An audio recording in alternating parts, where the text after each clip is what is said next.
Oh.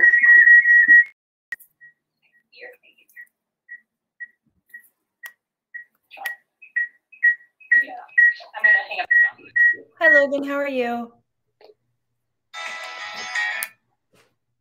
Can you hear me?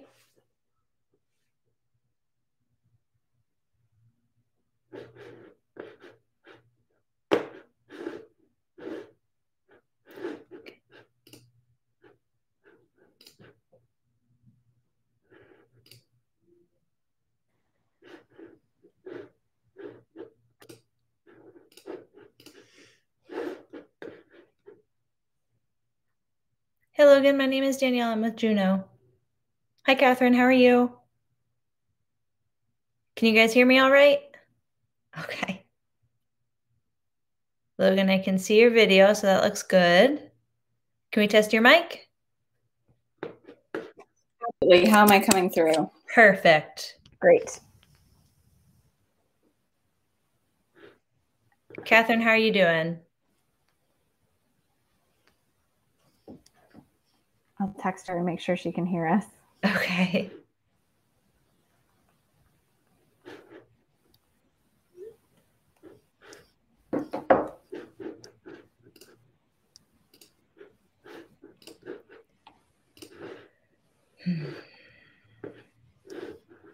Catherine says she can hear us. She's just having a little trouble getting her personal audio and video to work. So she's troubleshooting that now. Okay. First thing, is she on Chrome? She's laughing at me. Oh, good. She's gonna. I see. She put a thing in the mod chat, so she can hear us. And yes, she said she confirmed that she's on Chrome. Great.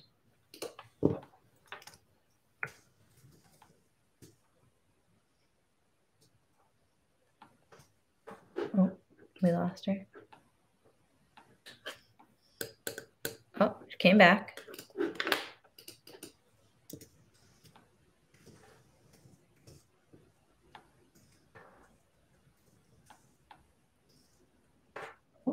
There we go. Can you guys hear me? Yes. Okay, great. I think I need to boost up my computer. I'm sitting a little low. How's everyone doing? Hi, Danielle. Hi. So does anyone mind if I practice trying to share my screen? Nope, that's why we're here. All right, great. Okay. Application window, Global Youth Summit. All right, you should be able to see a PowerPoint at this time.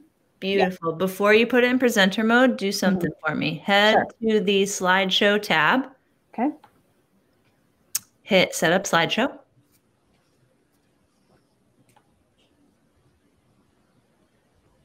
Okay. Ooh, here's the, you probably can't see it because it's showing up as a separate window, but do you know what you want me to select? Yes, the in the show type, browse by individual window. Browse by an individual. Got it. Okay. Anything else? Save that. Okay. And then what that will allow you to do is when you put your PowerPoint into presenter mode, you can resize it, and all we will see is your PowerPoint, but you can resize it so that you can still see us. Ooh, that's nifty. Because otherwise you wouldn't be able to see what you're presenting. Oh, did you just change your life? Oh, I love it. Oh, thank you, Danielle. I can't wait for Logan to teach me that trick someday in the future. Oh my gosh. Okay, so I'm progressing through the slides and you guys can see this, right? That's not moving. Oh, that's fun. Okay. So you can only see the opener slide, right? Yeah, but you're still in the regular view for us. Try stop sharing for a second and then try it again. All right.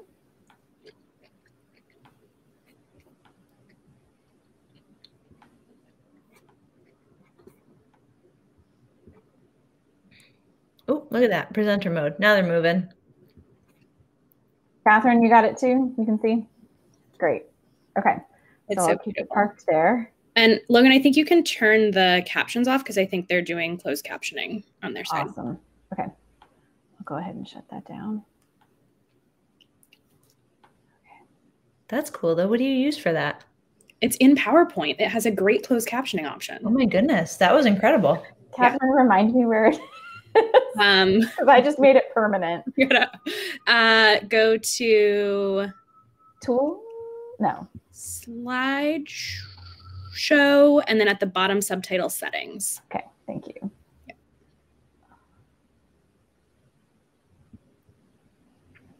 We're all learning new things. I know, it's great. System caption preferences. I think that'll. Nope, that was the wrong thing. Always use subtitles. I deselected that. So let me try this again, Catherine. Okay. And I am not seeing any captions come through for me. I just want to project this to you guys. So you should see our intro slide and you should see no captions. Yes. Mm-hmm. Okay, great. Correctamundo. Awesome.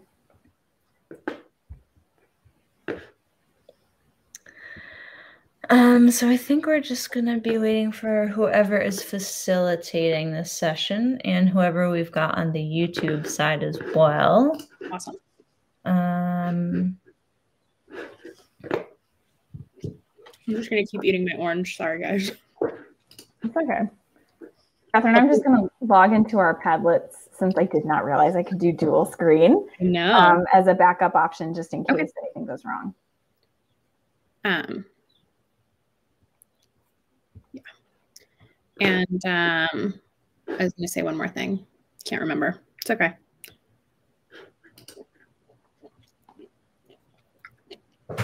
Danielle, I love the background in your picture. It looks so majestic. Oh, thanks. That's a photo from one of the million wineries in Napa from early last year. My hair is not that color, nor is it that length anymore.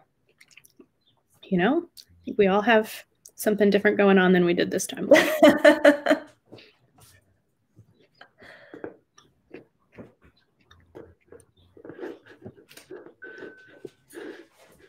I'm going to take this opportunity to just run to the ladies. I'll be right back.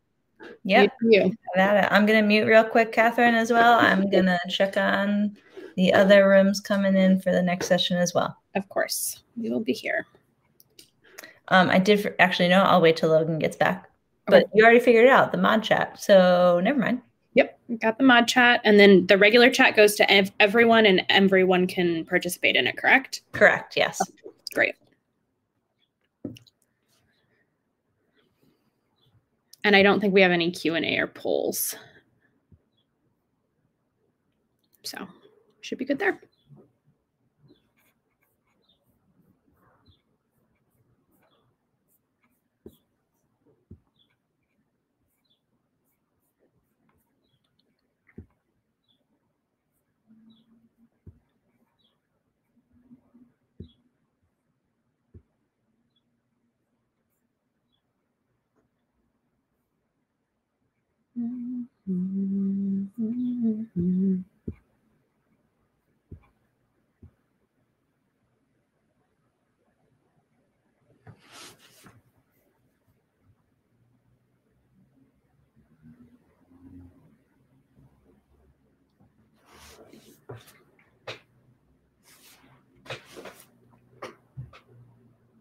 How you doing?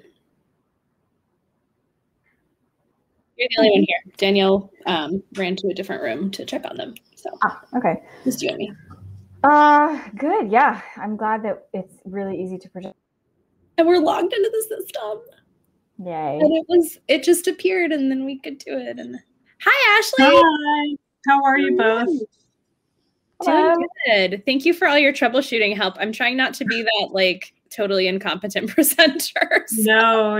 You weren't the only one. Trust us. We had all sorts of fun troubleshooting to do the last few days. So no problems at all. I'm glad you're in. Yep. And this seems relatively easy. So great. We've got some slides, but we'll probably take them down for at least part of it. But like instructions and stuff are way better if you can read them.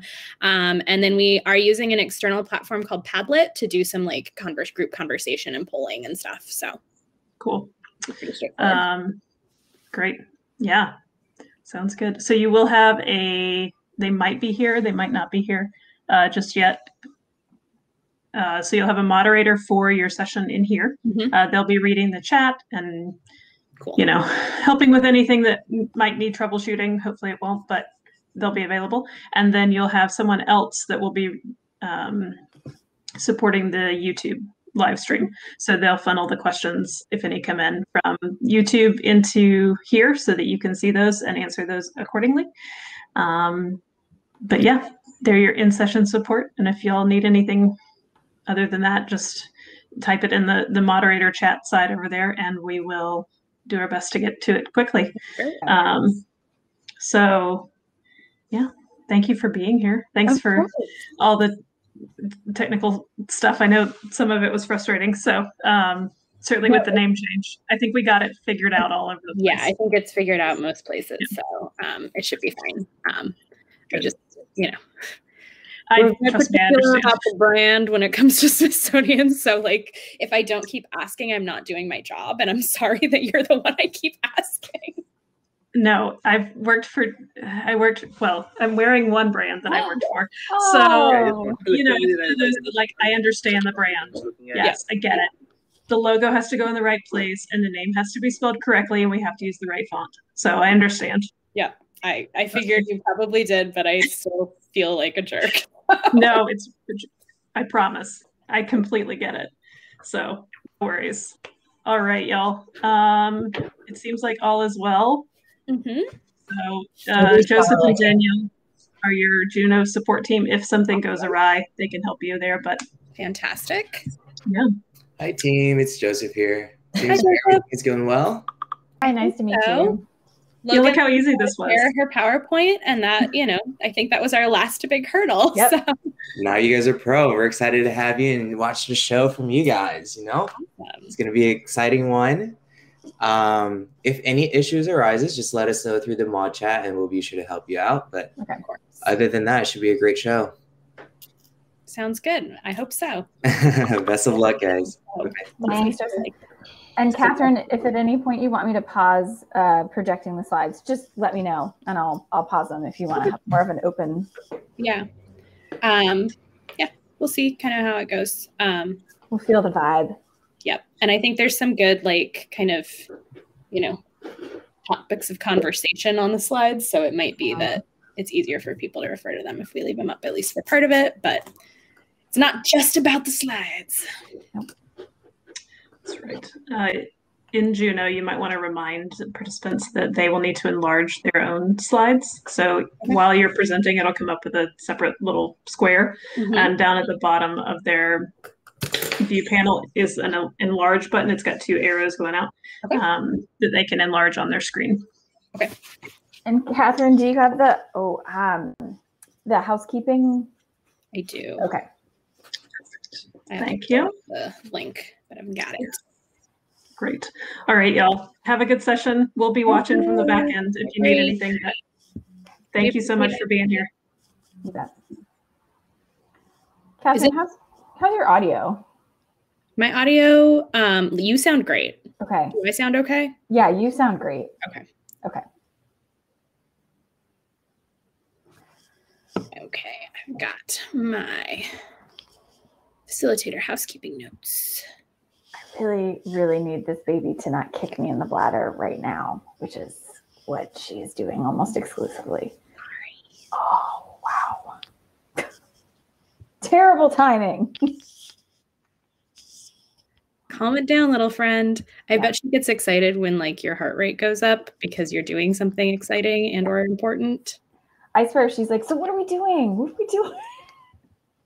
Are we presenting about vaccines? I love talking about vaccines. My favorite topic.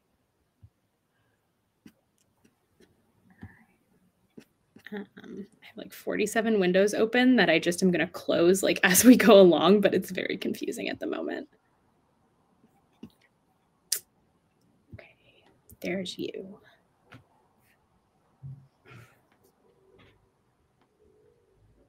I'm going to make some edits to our Padlet now that we have changed some of our circumstances. Okay.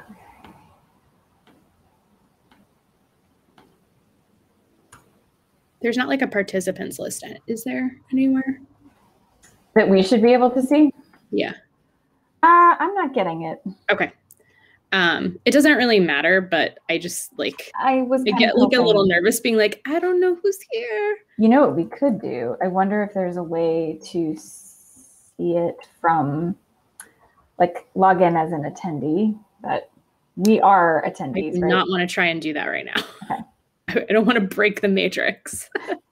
Do you want me to ask Rich to try to log in? It's fine. Okay. I don't think we actually need to see who's here, but I'm just like, you know. You need the numbers. Carol just decides to hop on, and that I'm like, I do also need the numbers.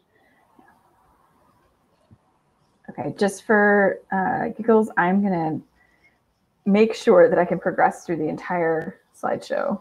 Right. Exactly. Right, there you go.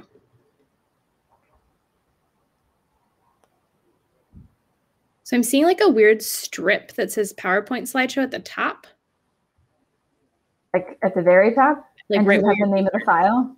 Yeah. Oh, that's annoying. So it's going to show the name of the window.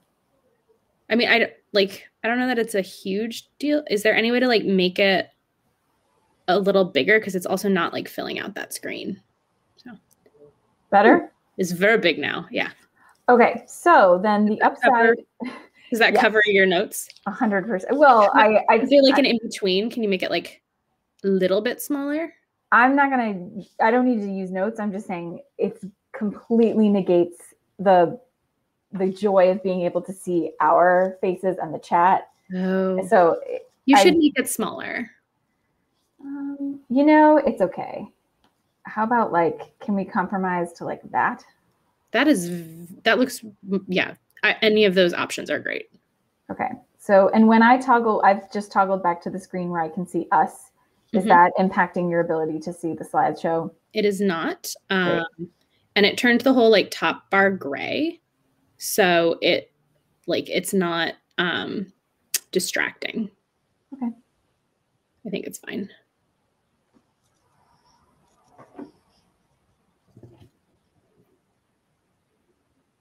You may want to pull either to the first slide or keep trying to progress through if you want.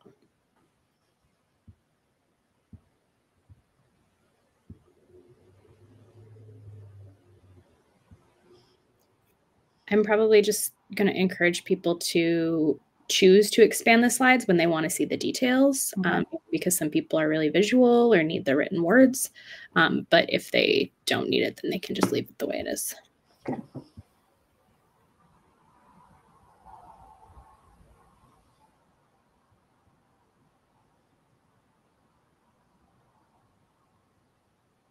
Hi, Logan. Hi, Kathleen. Hi, Grace. How are you? I am well.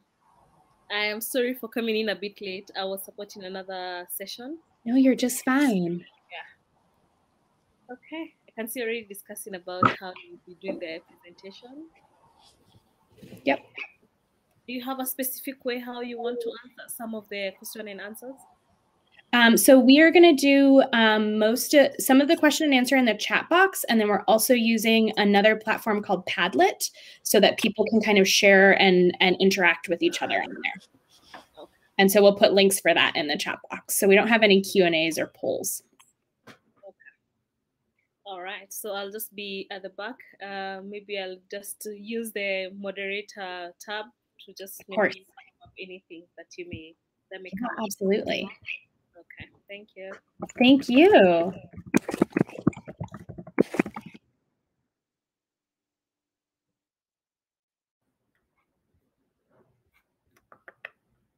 And Grace, if there's anything that you like, if you can't hear or if we're talking too fast or anything, just like send us a message and we'll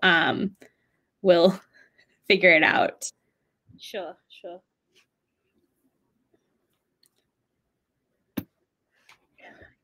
But I've seen the sessions so far today are running quite well. So I think good. That's on our side, yeah.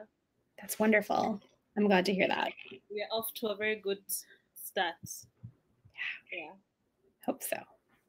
I'm excited to actually be here. So.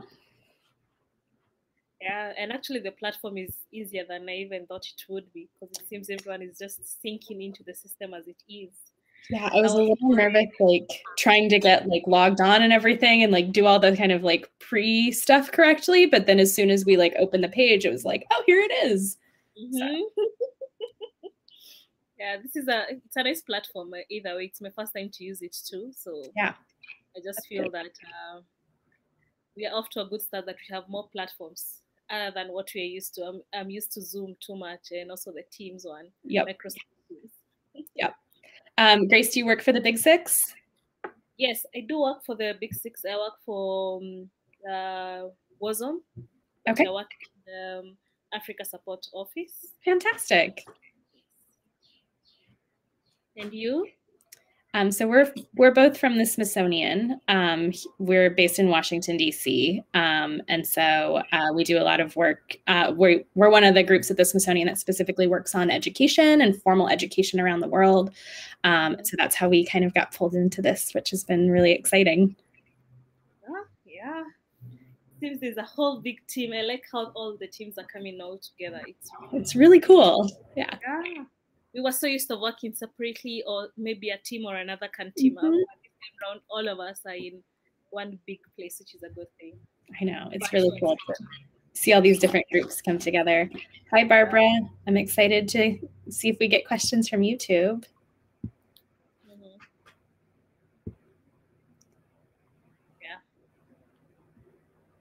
Okay. So we start in 7 minutes. I think we can sip our cup of coffee. Hi. Barbara, you're also in the other session, right? Yes. I'm your partner in this blog.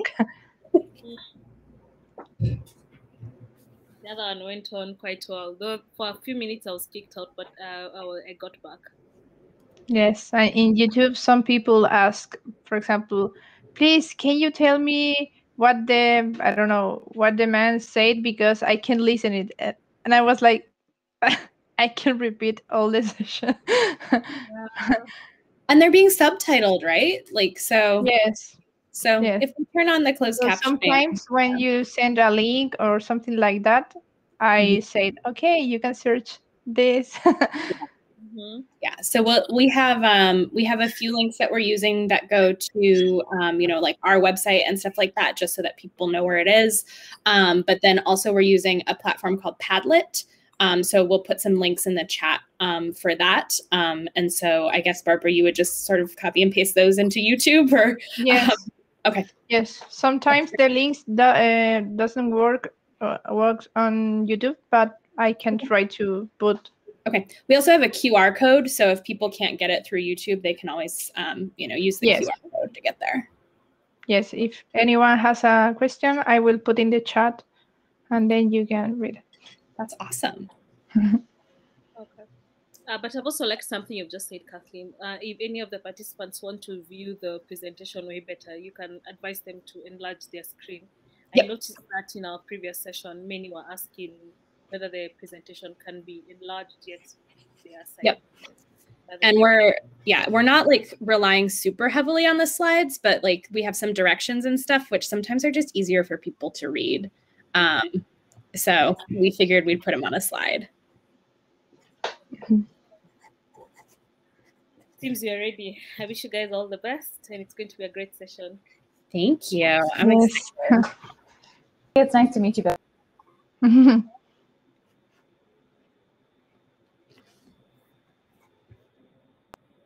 And Catherine, just confirming, 45 minutes, correct? 45 minutes. All so right. we're done at 5 o'clock our time.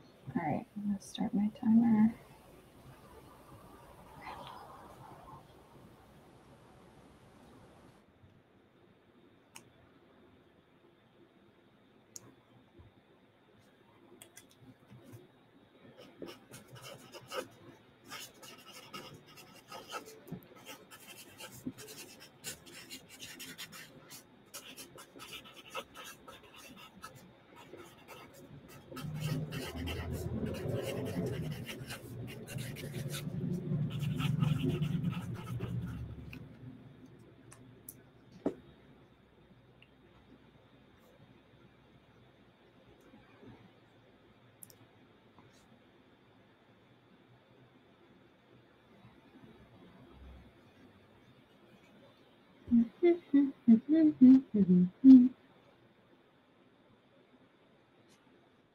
Catherine, one thing I'm noticing is that sometimes the slides are progressing without me actually asking them to progress.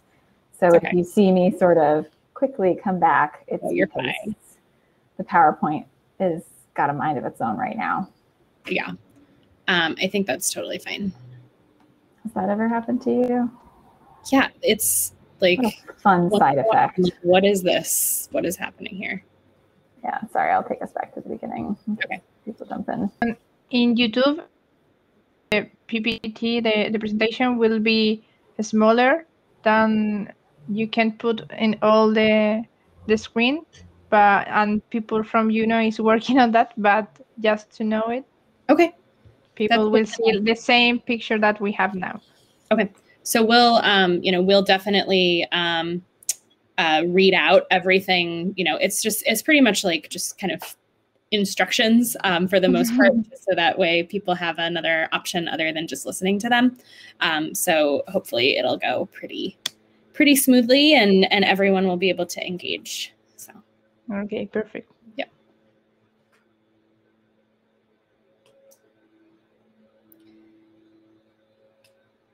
And Barbara and Grace, do you know if the participants who are in Juno are going to be able, if we're going to be able to see them, or are they going to have their cameras off?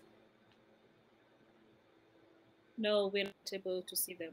Okay, that's totally fine. I just want to be prepared for any eventuality. If any one of them ask, or for example, raise their hand, you can, I don't know, click on their hand, and they can be in all the screen. Okay. And you can see, but not all the participants. Okay, that's totally fine. And if they raise their hand, where does that show up on my screen? In the Q&A tab. In the Q&A tab, perfect. Thank you.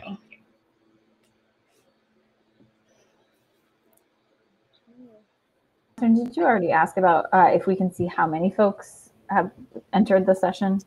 I did not ask if we do we automatically get a head count or something, or is it okay? That one I'm not sure. Okay. But I can see Hannah. Hannah is in the room. Hi, Hannah.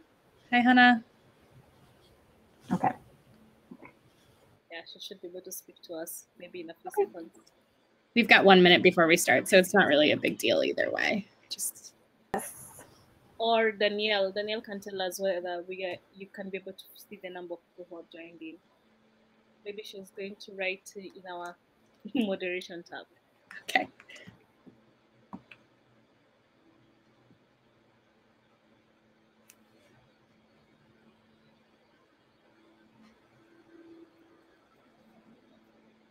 We go live in a few seconds. I wish you guys all the best. Okay. Thank you so much. Thanks. Bye.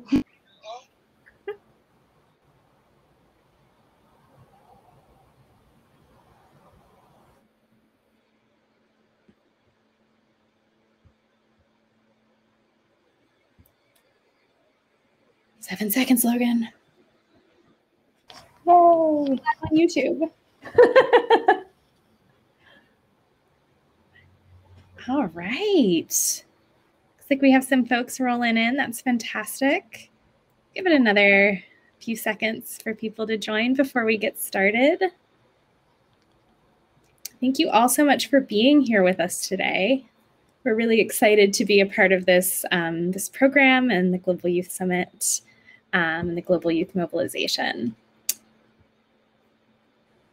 All right. Hi, Brazil. We're getting people from all over. This is great. Thanks for showing out. Yes. So before we get started, just a couple of housekeeping things. Welcome to this exciting session on how can we use STEM to education to change the world, and to the Global Youth Summit at large. Some of you are joining us through the Juno platform, and many more of you are joining us through the live broadcast and multiple social media channels. And a warm welcome to all of you. Before we kick off, just a little bit of housekeeping. Please note that this session is part of the Global Youth Summit. We strongly encourage you to explore the sessions in any one of the 3 tracks each day of the summit. By joining this session, everyone will have an opportunity to speak consents. Everyone who will have the opportunity to speak consents to their image and audio being used in the broadcast.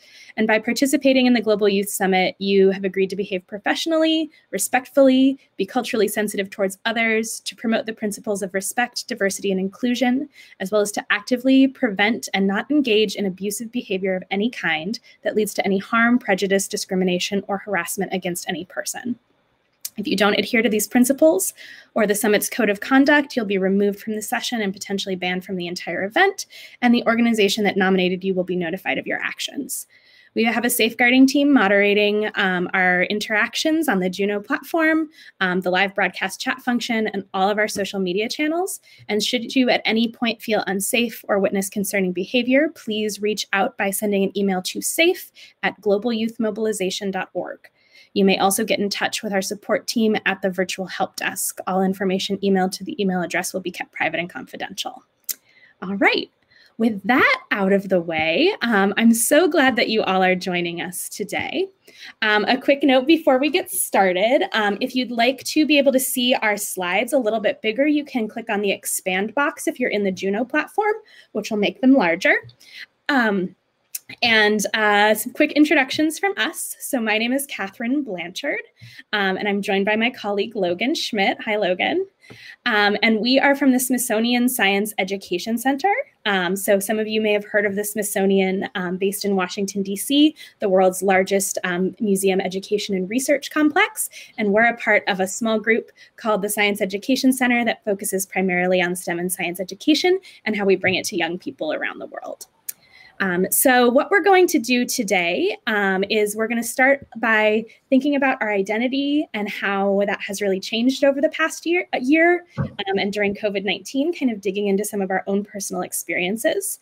We're going to explore some activities from a new guide that we have called Vaccines. How can we use the science to help communicate with our communities and keep ourselves safe? And then we're going to get some feedback from you on that new content and learn a little bit about what you all are interested in pursuing and learning through this summit and through this mobilization. All right. Hello, Jane from Lebanon. Hello, Milena from Costa Rica. It's so nice to have you all here. So we will start today with an activity called Mapping Your Identity. And I have some slides there, but I'm also going to talk you all through it. So this is one of the activities that we use in a lot of the work that we do because we really believe in the idea of grounding ourselves in our own personal identity and the identity of the location that we're in addition to then thinking about how that identity impacts the work we do around the globe and how we interact with others. To do this, you can go ahead and take a piece of paper, or if you're on your computer or your phone, a notepad or a Word document, and start by putting your name in the middle of the page. And then you're going to go ahead and put a circle around your name. And Logan, I think that pops up with some fancy animation on this slide. And those are steps 1 and 2. Those are pretty straightforward. And then we'll get to step 3, which is where this gets a little bit more challenging and you guys get to think a little bit more. So I'd like you to answer the question, who am I, or what characteristics help define me? And you can use this list of categories that we came up with, which includes your age, where you're from, your school or class or your job, your gender, the topics or subjects that you're interested in, maybe your hobbies or your physical traits. And if there's nothing on here that really is sort of speaking to you, you can feel free to add anything else about your identity that might be important for you in this moment, that might be important for you over time, and that might be important for you to share. So I'm going to practice some wait time and give you guys a few moments to do this. So a few people are just joining now. So Logan, will you hop back to the last slide? You bet. So we're going to do an activity called Mapping Our Identity. So start with a piece of paper or a Word document and add your name and maybe put a circle around your name. And then we will start adding step 3, which is answering the questions, who am I, or what characteristics help define me? So we've got this list of categories here, but you can feel free to add anything else that speaks to you, anything else that you'd like to include.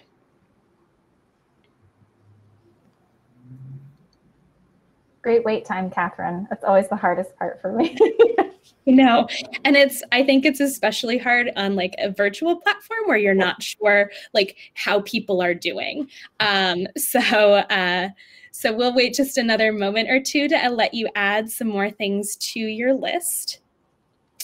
And for those of you who are just joining, if you'd like to enlarge the PowerPoint slides that we have, you can click the enlarge button there. I like it a little bit smaller because then I can see some more faces. So it's really up to you what you want to do.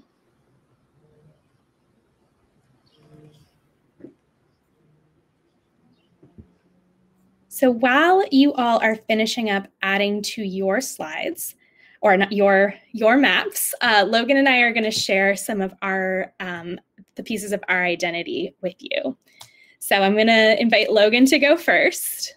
Sure, and this is always a good showcase for the multiple ways you can do an identity map if you ever decide to do this within your family unit or with your friends or in a class. You can do this written, like many of you are doing right now. And so for my part, I think you can kind of see a theme. There's some science, some nerdiness. I used to work with penguins, which was really fun. And so these parts of my identity have really come to the forefront in the last year because my work is around science and we are going through a pandemic. So talking to people about what a pandemic is and how we can cope with that is really drawing on these pieces of my identity. And I'm sure you've been missing penguins over the past year as well. Oh, big time. Penguins are great. They never get old. So if anyone has any questions about penguins, I will remain available to answer them. So all your penguin questions can go in the chat box. That's right. So thanks, Logan, for sharing your representation of your identity map.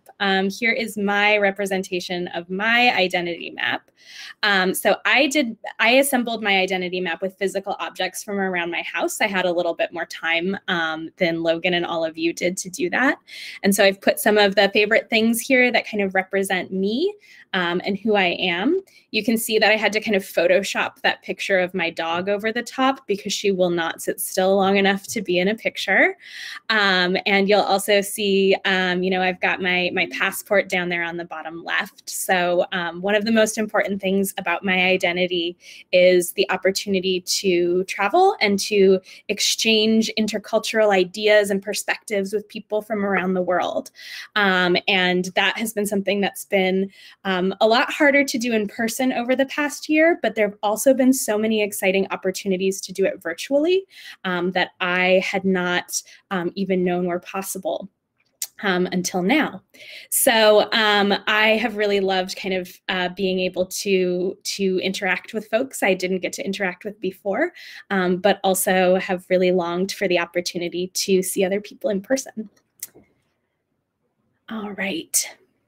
So now that you've had some time to create and think about your identity maps, I'd love for each of you to take a moment to think about what on your identity map might be the most kind of essential or important to your sense of self in this moment.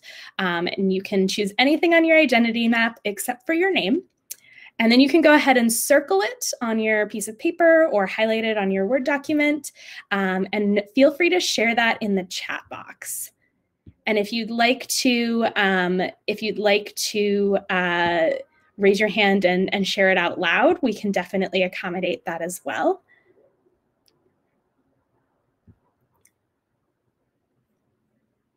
So we'll give you a moment to share this out, those pieces of your identity that feel the most essential in this moment. And if you'd like to share where you're from in the chat box as well, we'd love to hear that as well. All right, we've got someone who's a learner, someone who's determined, fantastic.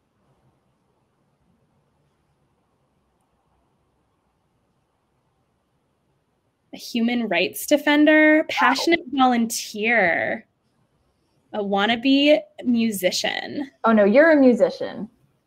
If you're even trying, you're a musician.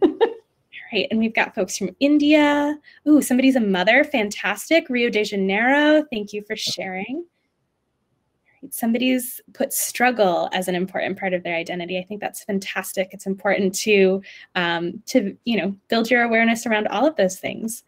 All right, Anna is a sister and Irish. Being able to speak more than 2 languages, awesome. Lifelong learner, political and social activist. These are fantastic.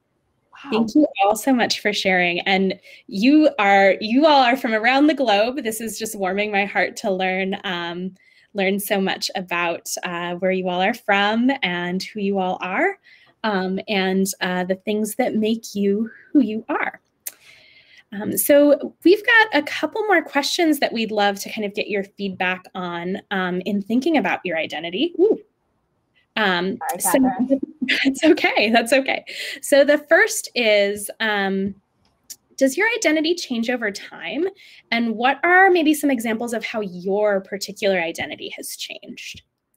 And I think Logan and I both spoke a little bit about this, when we were talking about our identity maps, in that, the past year has had a real impact on how we see ourselves and how we use those things that are a part of our identity as well. So if there are ways that your identity changes over time, if there are ways that, that your particular identity has changed, I'd love to hear about those.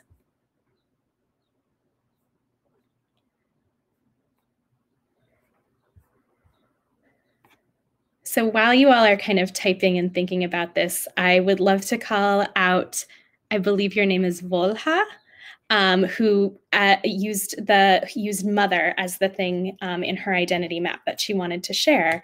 And I think that's a great example of how identity changes over time. So certainly, we grow up, we might have children or get married, or, we might be the child of people who eventually pass on. And so those things certainly change our identity with the kind of passage of time and passage of life experience.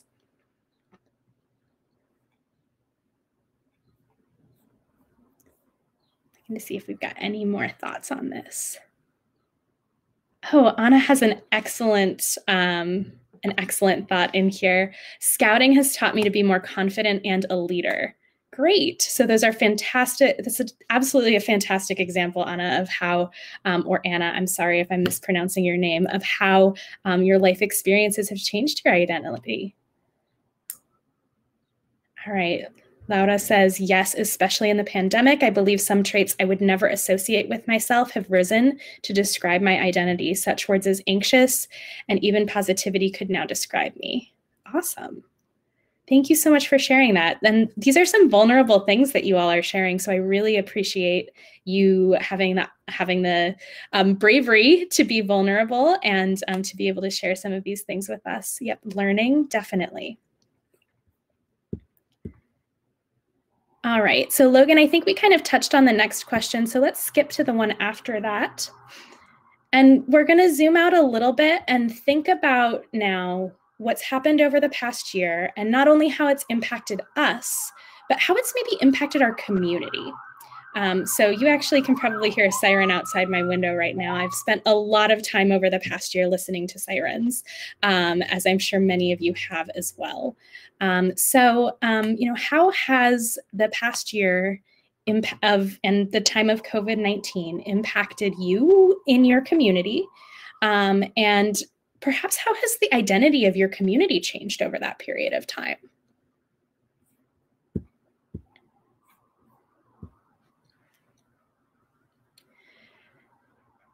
And I can certainly kind of kick this off, and Logan, feel free to jump in if you have any other thoughts. But, one of the things that we've experienced here in the United States, and that I'm sure has happened in locations where you are, is, we're not able to be together, and we're not able to be in public places. And so a lot of the places that I've really loved, restaurants and bookstores, have closed because they didn't have the capacity to stay opened.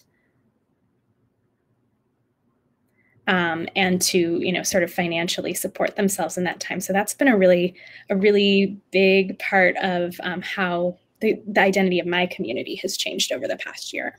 And someone in the chat is commenting that I think the pandemic makes me more vulnerable and nervous. And I've definitely seen that reflected in my community, that people seem to be sort of on a razor's edge in terms of anxiety and nervousness. It's hard to feel comfortable around each other, especially if you don't know each other. And even if you do know each other, you're still so aware of that risk, that proximity. So it makes walking by somebody on the sidewalk really tense. And Orlando echoed that and said, everyone is paranoid. I definitely identify with that. I love Sophie's comment. A rural community in Canada that's been dealing with the pandemic as a united front. It's brought us closer together. That's really cool. That's really powerful. However, education has been disrupted. Yeah, definitely. And Filippo said, I think that COVID-19 impacted my community in particular in regard to the way that we look at the future. I love that. I'd love to hear more about how you're looking at the. I think we may have lost Catherine for a second, so I'll just take over until she can hop back on. Let me just text her, make sure she's okay.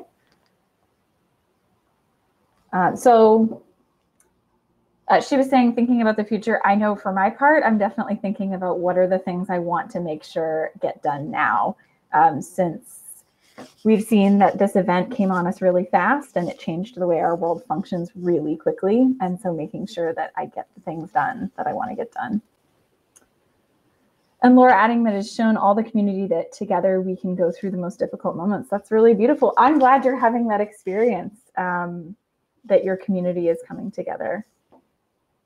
In my personal case, I think as a young person, this was a way to come back to my home, to my town, and be closer to my neighbors. Yeah, so a lot of people have transitioned back to living with their family and in their hometowns, whether for convenience or for that sense of safety and belonging. And it's really lovely to read that that's made you feel closer. I'm Brazilian, and this pandemic showed me how my country wasn't ready for this. I see a lot of teenagers with several mental problems like depression, anxiety, and others. Yeah, so welcome back, Catherine. I'm so sorry. I was like talking to everybody, and you're all just gone. Don't worry about it. Our participants are on it. They have been contributing fantastic comments in your absence. In fact, awesome. I mean, I feel like I have to prompt us to move on because this is all great. I would read it all day. Absolutely. I just want to address this last one about the person who's saying they're Brazilian and the pandemic showed them that their country wasn't ready for this. That's a really tough thing to confront. In the United States, many of us have also had that feeling. And so I'm really glad that you shared that. That's awesome. Thank you so much for sharing that, and for all of you being so vulnerable and also patient with my technological issues. So Logan, can we just quickly touch on the next slide? Because I think it's really important to kind of close on this idea of, you know, what comes next. And so I'd love to hear from all of you. What is one thing that you are currently excited about? Because we spent a lot of time over the last year talking about what's not going well or what's really sad or terrible. So I think it's also important to talk about the good things. Do you want to advance us one slide, Logan?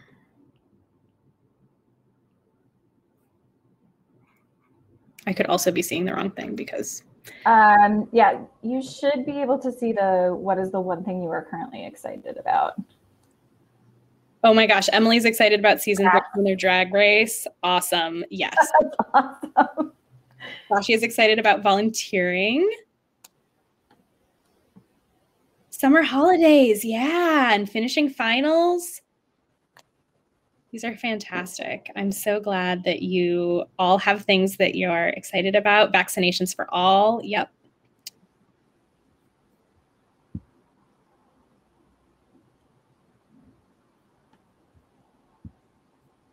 Oh, wow. Congratulations on finishing your master's degree. Congratulations, Milena. That's a big deal. Moving from my country and going to study abroad. Oh, that's a big deal too. Traveling again. Yes. Awesome. Thank you all so much for sharing these, and you can keep those coming. Yep. We do, we recognize that there are going to be some really hard decisions that we all have to make in the next, coming years.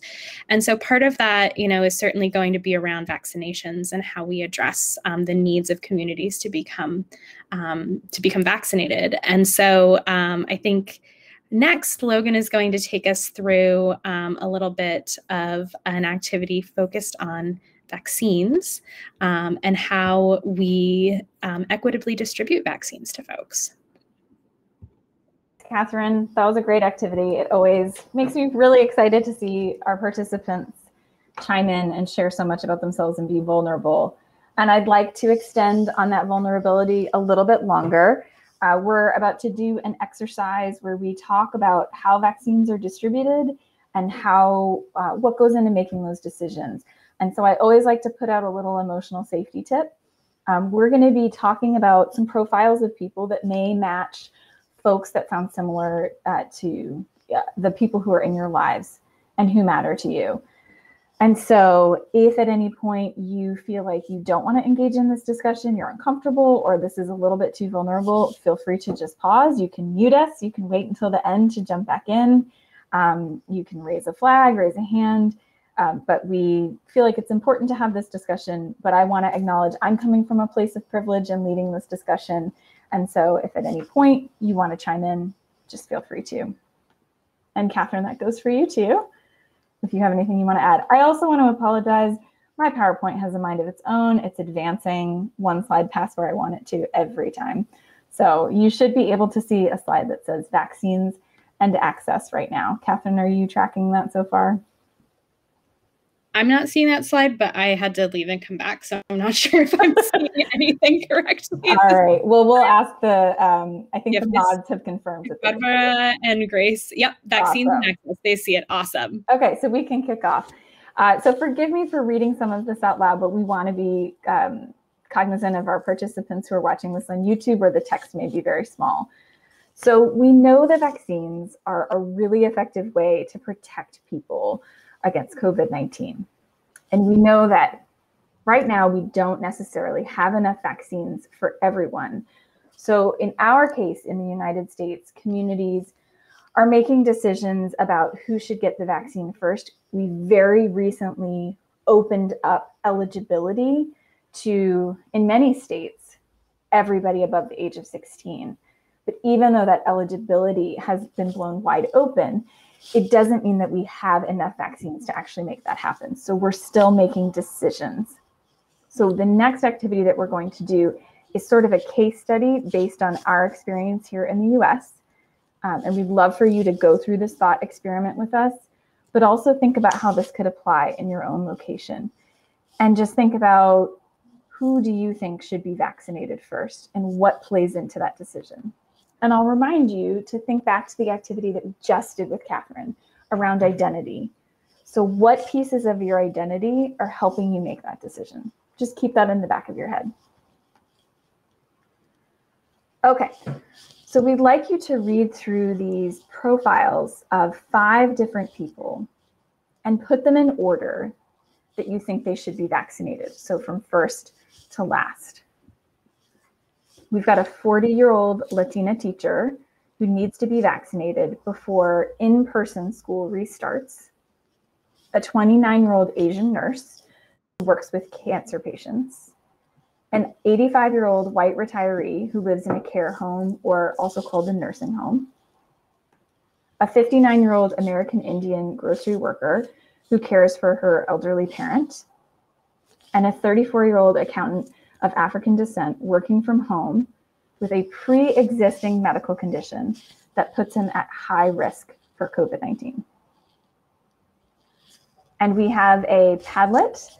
Catherine is going to put the link in the chat. We also have a QR code that you can scan with your mobile device that will take you right to the website. And the Padlet just has a series of columns, and each column is one of those profiles.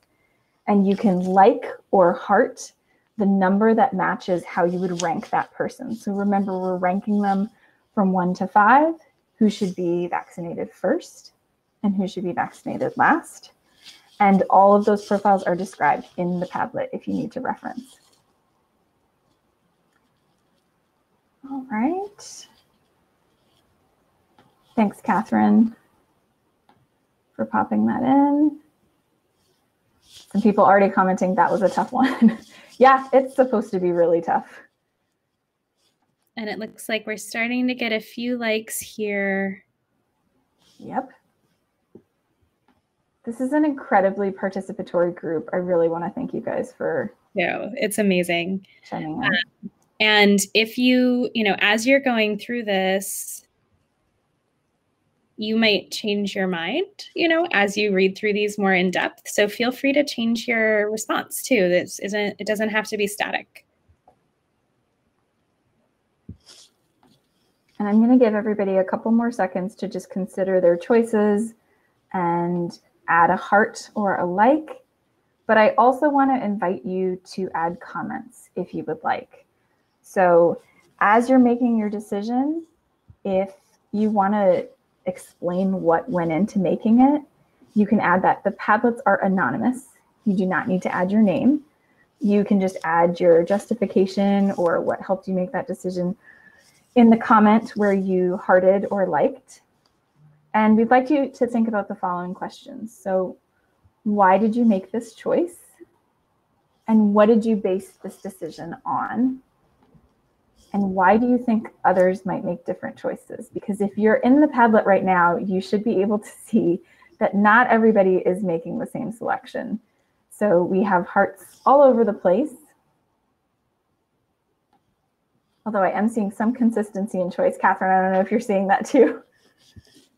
Yeah, absolutely. So I see some comments starting to roll in. Catherine, I'll let you if you want to chime in with any great comments from the Padlet. Better refresh my Padlet. Hold on. So our 29-year-old Asian nurse has gotten a lot of likes for number 1 because they're caring for others. So it's not only protecting them, but also protecting other people. All right. Essential, and they're an essential medical worker. All right. We've got some reasons why our 40-year-old Latina teacher needs to be vaccinated before in-person school starts, because education is key to ensuring that the youth continue development.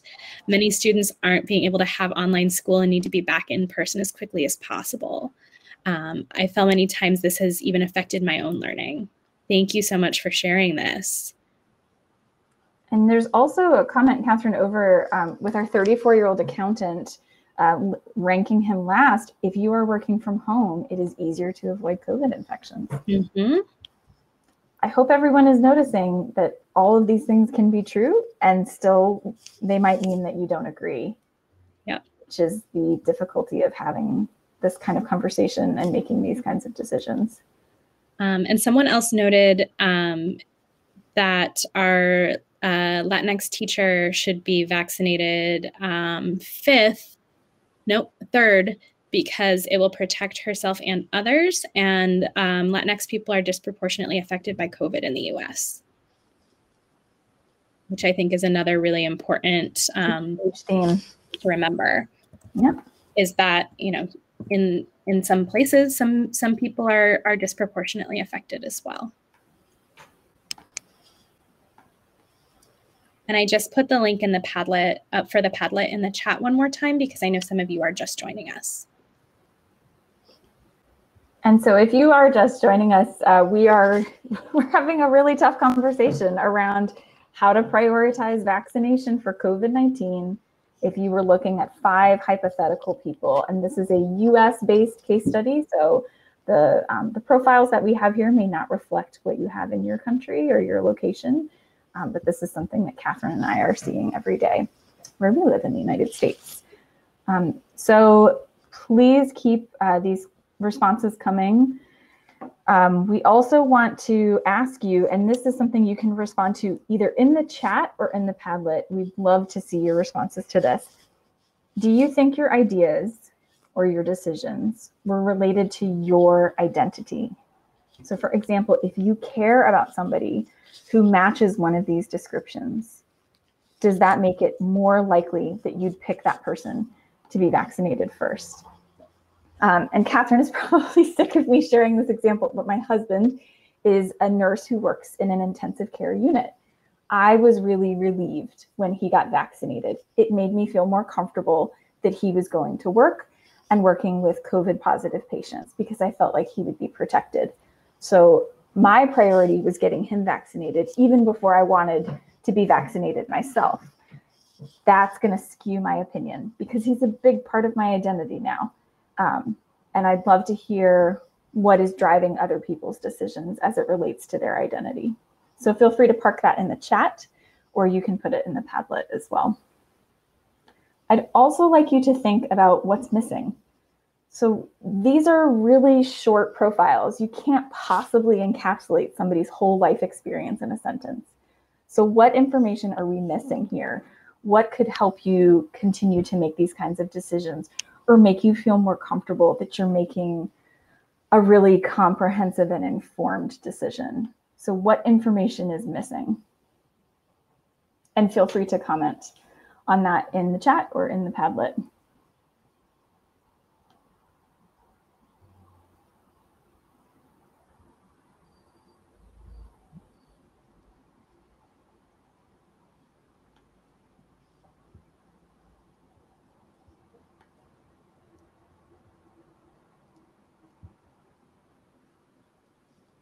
So something I'm seeing emerge as a theme in these comments, and Catherine, I'm sure you're seeing it too, is that a lot of people are mentioning how race can play a part in your vulnerability to COVID-19. This is certainly something that's true in the United States. It sounds like it's true for many of our participants, all of you who are calling in from around the world. I'm really, really glad you guys brought it up. So we have this graphic here from the Centers for Disease Control. This reflects US-based data. Like I said, this is a United States case study. So this may not be true for your location, but we're going to use it to inform this discussion. And as you can see, these are, this table shows the risk of COVID-19 infection. So that means case, the risk of hospitalization, and the risk of death broken down by race or ethnicity as compared to white non-Hispanic persons. So for example, a person who's American Indian, Alaska Native, or non-Hispanic is 2.4 times more likely to die from COVID-19 than a white non-Hispanic person. I'll just mention a couple more of these, but I'd love to invite you to read through this table yourself. So a person who is Hispanic or Latino is 3.1 times more likely to be hospitalized with COVID-19 than a white non-Hispanic person. For Black and African Americans, it's 2.9 times. For Asian Americans, it's 1 time, one times as more likely. And for American Indian, Alaska Native, non-Hispanic, 3.7. That's pretty significant. So these are the things that you may want to consider when you're making decisions in your community about who gets vaccinated. If you happen to be a young person who is on this, this discussion and you feel like, how am I supposed to influence this kind of conversation or decision? While you may not have a vote, you may not have a seat on your local council, having this information is power. So if you can find this out, if this data exists in your location, this is something that you can use to advocate on behalf of those groups. And I want to be sure to clarify that when we're presenting this data, it doesn't mean that being Hispanic means you are intrinsically, there's something different about your body. It means systemic racism, inequity, the way that people of your race have access or don't have access to healthcare, food, safe jobs. That's what's playing a part in the increase of your risk. So it's important to stay focused on that in the conversation. Sorry, Catherine, jump in. No, I just want to point to Filippo's comment that just hit the nail on the head. So I think that not only age, but also ethnic, social, and economic situations may have importance in the decision-making process. Absolutely. This is just one table. This is one piece of the puzzle. So there are also tables based on age. I think there may be some on gender, but certainly what you're doing for a job is going to dramatically impact your risk. And Absolutely. So there are huge economic drivers. So we've included some factors that are really important in the context of the United States. But we'd love to hear from you. Raise your hand, pop it in the chat box. What are some of the factors that are important in your location? And I want to be really respectful of our time. I know you only have 8 minutes left, Catherine. So 8 minutes and 16 seconds, Logan. It's going to be fine. This is a pretty heavy discussion, so I want to also make sure I give it plenty of wait time. It's really hard to not keep dipping back into the Padlet and seeing the great comments that people are leaving. Yes, absolutely. And as people are thinking about what kinds of factors would be important for their context, I just wanted to call out this one comment from the Padlet, somebody prioritizing the teacher, saying that I believe my identity has helped me make this decision because I'm a high school student who suffered from online schooling. That's pretty significant. Absolutely. That would change my mind as well.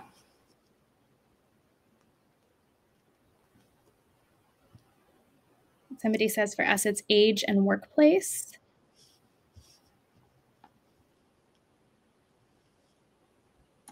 In Ireland, all vaccinations are done by age or high-risk workers. They are still working through the age 70s, I think. And I'm really glad you shared that, because I think something that we haven't quite touched on yet is it's hard to wait. It's hard to see other people getting vaccines and be worried about when am I going to get it, or when is somebody that I really love going to get it? Somebody who's in my household or somebody that I care about. And I think, when we're talking about this from like a local perspective, we all kind of have a sense of what might be happening locally, but we also need to really make that global connection as well, that, in some locations, there's not access to any vaccines yet. And in some locations, there's an abundance. So, when we're thinking about this from our own sort of local experience, that might be really different than the experience of our peers around the world. And so for those of you who, vaccines are not even on your country's radar yet, like, we see you, we hear you, and we're with you in making sure that this becomes more equitable, not just within locations, but across borders as well. And we hope this kind of exercise inspires you to do what many of you have already been doing. We saw that some people were identifying themselves as social activists. Yes. We hope that this kind of information inspires you to take action, not only for the people in your community, but for people that you know about who are experiencing some inequity in this pandemic and with vaccine distribution. I'm sorry, Catherine, I will move things along. I think, why don't you quickly chat about the slide with our vaccines cover on it, and then we can go straight into our last activity. Sounds good. Okay, so the reason that Catherine and I are talking about this with you today is we are just about to publish a freely available, globally distributed community response guide about vaccines. And the focus of this guide is how can you learn scientific information about vaccines and communicate it to people in your community to help them make good decisions that keep them safe and protect them.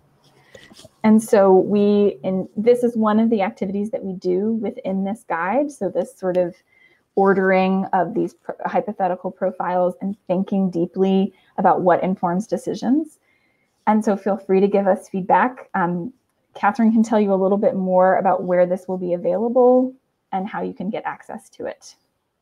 Absolutely. So I'm going to drop a link into the chat that, hold on. I can't talk. Sorry, I'm going to drop a link into the chat in just a moment that shows you where you can find our global goals material. That's very focused on how we solve big global problems. And in the next week, we will be adding our vaccines content to this link. So a lot of the work that we do really faces teachers and educators, but it's also really appropriate for students and young people who are interested in creating that kind of activist approach and taking charge of these issues in their own communities. So that link is in there. And then the last thing I want to do with the last 5 minutes we have is share another Padlet that will give you all the opportunity to give us some feedback on how you'd like to use this information, where you'd like to share it with others, and how you'd like to collaborate with other young people around the globe. So I'm going to drop that last Padlet link into the chat. And I've got 3 questions up there. How can you share this information with your community?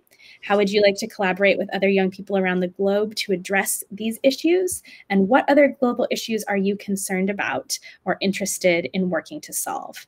And there's a little plus button under each of those columns, and you can go ahead and add your thoughts and your ideas, because the reason that Logan and I do the work that we do is to help inspire young people.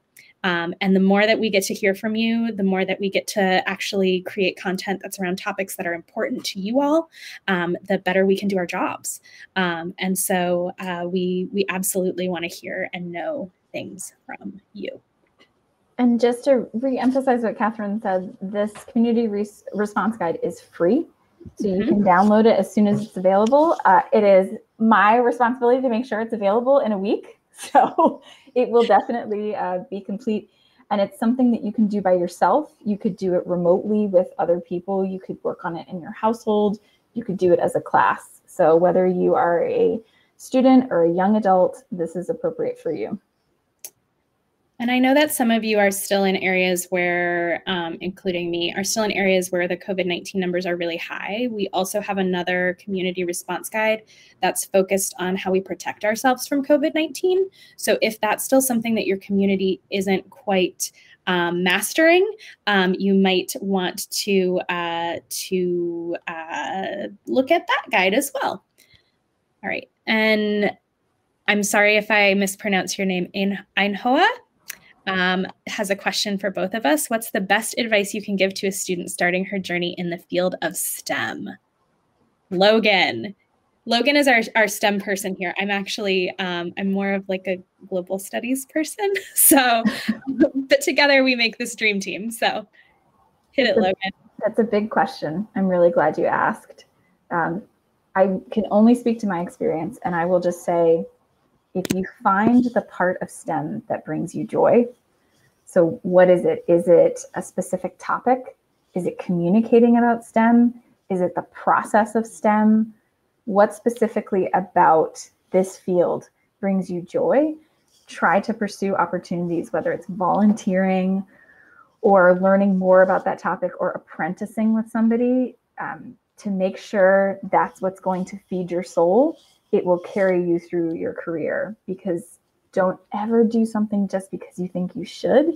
Make sure it's actually a part of STEM that you want to do. For me, seabirds and penguins brought me a lot of joy for a really long time. And then I realized what I liked even more than working with birds was talking to people about working with birds and talking to people about life science. And that's how I ended up in this kind of job. So find what is that aspect of STEM that you really like, and how can you chase it through various opportunities.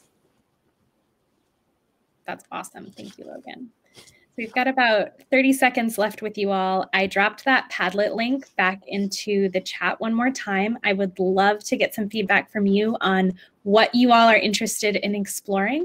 And I really look forward to hearing from you all and learning from you in the future. Logan's going to put up a slide that has our email addresses on it. You all are welcome to reach. You're unable to put things in the Padlet? No.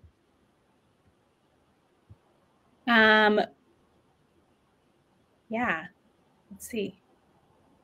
How about now? I will get that Padlet figured out, copy and paste that, and we'll see you guys on the flip side. Thank you so much for joining us today. Thank you, everyone. To have you.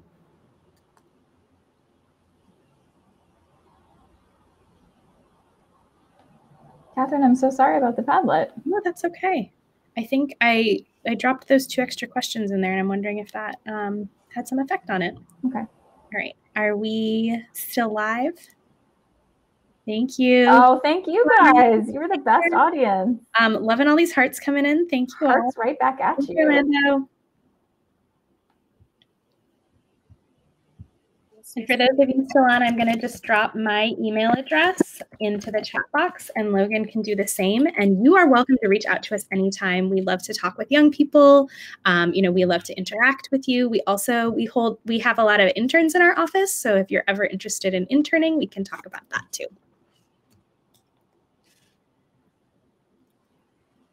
All right, Grace, are we out? So Catherine, it looks like we can end the session whenever we're ready. Okay. How do we do that? Exit? Do we just Thanks, exit? Barbara. Barbara's indicating that we're done on YouTube. Okay. Thanks, Barbara. All right. So Catherine, I'll leave it completely up to you if you want to stick around for a second. All right. We can just hold on for 1 second. I don't know why the Padlet didn't work. I can add stuff to it.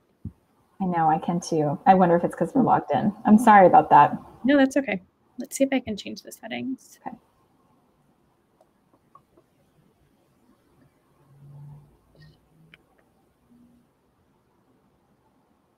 The only thing that's on is my profanity filter.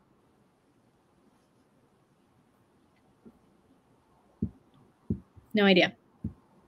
Not going to worry about it. Okay.